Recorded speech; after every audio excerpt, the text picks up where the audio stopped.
नमस्कार सर्वांना, कसे आहात तुम्ही सर्व? मस्त ना? नयन कलाकृतीमध्ये आपले सर्वांचे मनपूर्वक स्वागत आहे. आजची आपली रेसिपी आहे बघा, गव्हाच्या पिठाच्या कापण्या. आषाढ महिना सुरू झाला की सर्वत्र तळणाचे पदार्थ करायला सुरुवात होते. त्यातलाच आमच्या सर्वांचा आवडता पदार्थ म्हणजे गव्हाच्या पिठाच्या कापण्या. चला तर मग आपण रेसिपीला सुरुवात करूयात. गव्हाच्या पिठाच्या कापण्या बनवण्यासाठी लागणारं साहित्य इथे बघा, 1 वाटी गूळ घेतलाय, चिरून घेतलाय गूळ. 1 वाटी इथे पाणी घेतलंय. 2 वाट्या बघा इथे मी गव्हाचं पीठ घेतलंय. हा बघा इथे खसखस घेतलाय, जेवढं लागणार तेवढं दाखवते तुम्हाला. इथे बघा मीठ घेतलंय मी, मीठ पण चवीनुसार घेणार आहे, जेवढं लागेल तेवढं सांगणार. हे पहा इथे तेल पण घेणार आहे, पण तेल पण जेवढं मला लागणार तेवढं मी तुम्हाला दाखवणार. आणि इथे तूप लागणार आहे, ते पण दाखवणार केवढं लागणार तेवढं. इथे बघा बडीशेपची पावडर घेतली आहे मी 1 चमचा. आणि इथे बघा वेलची पावडर घेतली पाऊण चमचा. रवा घेतलाय बघा 2 चमचे. आणि इथे बेसन पीठ घेतले 2 चमचे. हे पहा इथे पातेले घेतले, त्यामध्ये बघा मी इथे गूळ घालून घेतले. आता आपण त्यामध्ये पाणी ओतूया. आता गॅस बघा मी चालू केलाय. आता आपण फक्त वितळून घ्यायचा गूळ, पाक वगैरे करायचा, नुसतं वितळायचा गूळ आहे. हे पाक गूळ आपला वितळला, आता मी बंद करून घेते. आता आपण थंड करण्यासाठी खाली उतरून ठेवूया. आता बघा तिथे गुळाचं पाणी आपलं थंड होईपर्यंत आपण एक परात घेऊया. त्या परातीमध्ये बघा हे गव्हाचं पीठ ओतून घेऊया आपण 2 वाट्या. एकाच वाटीने मी सर्व मेजरमेंट घेतलेली आहे. बेसन पीठ घालू 2 चमचे. बारीक रवा घालूया 2 चमचे. वेलची आणि बडीशेपची आपण पूड घालूया. तुम्ही इथे जायफळ पावडर, सुंठ पावडर पण घेऊ शकता, पण मी 2च घेतले आहेत वस्तू. इथे आपण बघा पाव चमचा मीठ घालून घेऊया. हे सर्व साहित्य अगोदर सुकच असं मिक्स करून घेऊया. इथे बघा मी 2 चमचे तूप घेतलेले आहे. तुपाच्या ऐवजी तुम्ही तेलही वापरू शकता. आपण या पिठावरती हे गरम गरम मोहन द्यायचं आहे तुपाचं. चमच्याने आपण असं मिक्स करायचं आहे.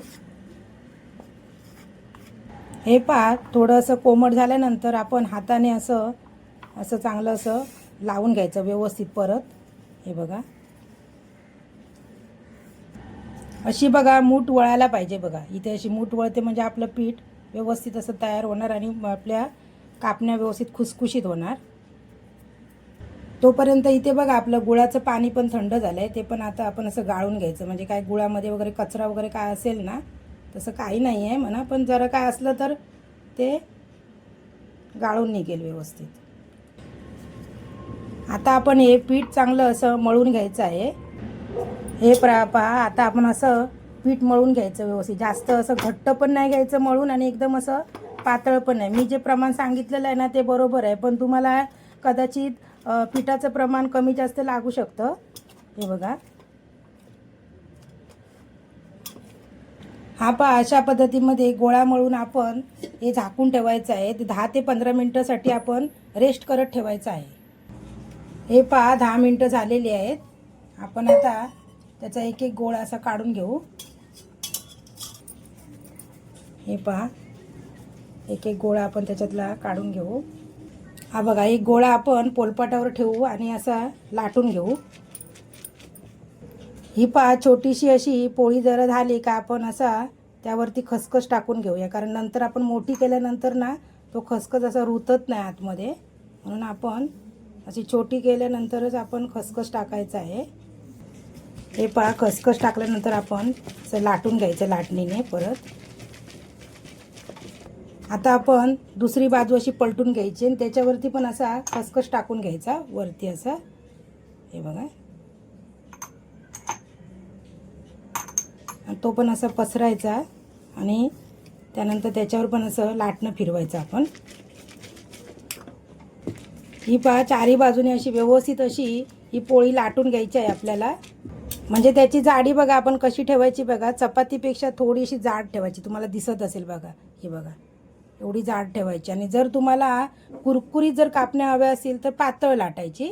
आणि एवढ्या अशा खुसखुशीत पाहिजे असेल, म्हणजे कुरकुरीत पण आणि खुसखुशीत पण अशी पाहिजे असेल तर एवढं असं मध्यम आपण लाटून घ्यायची.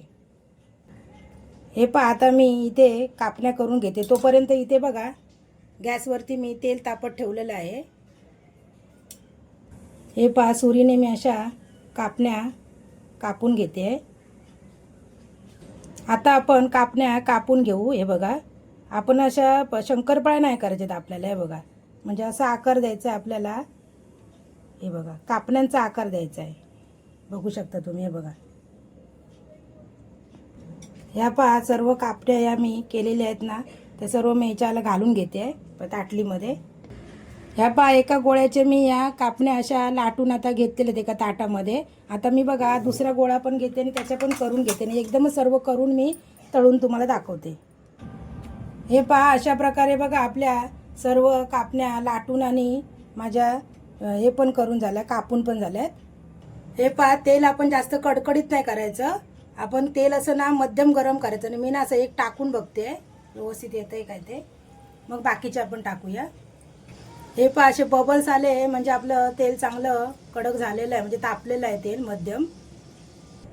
आता आपण ह्या कापण्या तेलामध्ये टाकूया सर्व. हे बघा आपण अशा सोडून घ्यायच्या. तेलात गेल्या की त्या बरोबर सुटणार. ह्या पहा अशा व्यवस्थित अशा तळून घ्यायच्या आपण ब्राऊन कलरवरती आणि चांगल्या आतून पण चांगल्या शेकायला पाहिजे. आता आपण याच्यामध्ये काढून घेऊया. हे तेल नितळून जाईल. हे पहा आपण टिश्यू पेपरवरती काढून घेऊया. बाकीच्या पण अशा टाकून घेते मी.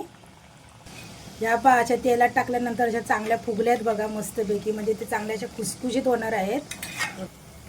हे पहा अशाच मी आता बाकीच्या सर्व तळून घेते. हे पहा अशा प्रकारे आपल्या खुसखुशीत अशा गव्हाच्या पिठाच्या कापण्या तयार झालेल्या आहेत.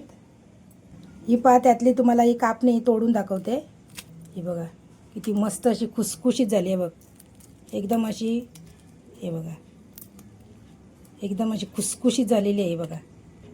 आषाढ स्पेशल खुसखुशीत गुळाच्या गव्हाच्या पिठाच्या कापण्या. हा जर व्हिडिओ तुम्हाला माझा आवडला असेल तर लाईक करा. अजूनपर्यंत चॅनलला सबस्क्राईब केलं नसेल तर चॅनलला सबस्क्राईब करा.